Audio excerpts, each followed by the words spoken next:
Sumali kayo sa kanilang Twinster. Alam niyo ba mayroong grupo na sumusunod dyan sa dalawang yan na Twinster? Oo nga.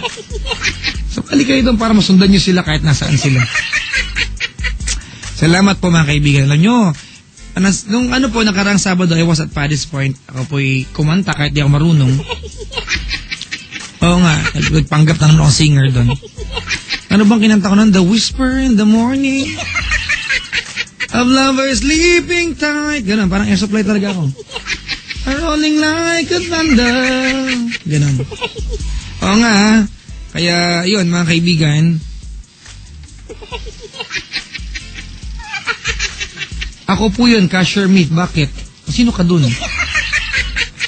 Ayan mga kaibigan, at lagi po sinasabi po na sa Paddy's Point ako na 4 na taon na niya TLC. From day 1, marami na nawala sa buhay ko, marami na dumating, marami na nagbago, marami na nang iwan, marami na akong iniwan.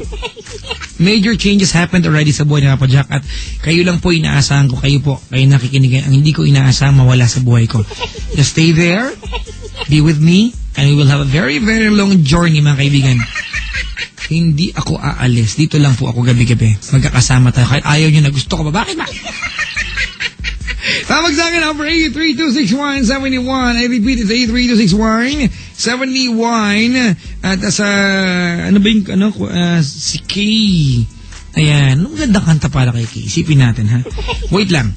Anong magandang kanta para kay Kay? Sa mga nagpaalam, but when they said goodbye, they were really decided of letting go. Although, nung pinagdadaanan nila yung part, ganun yan, di ba? Nung yung letting go part na yan, parang, oh my God, tama ba ako nakipag-iwalay? O balikan ko siya. Ay, nako. Ganun talaga. That you will really come to that point. But anyway, mga kaibigan, eto. Coming from REO Speedway, good mga kaibigan. In my dreams, para po sa ating lahat. 8326171 or 1-800-10-100 love.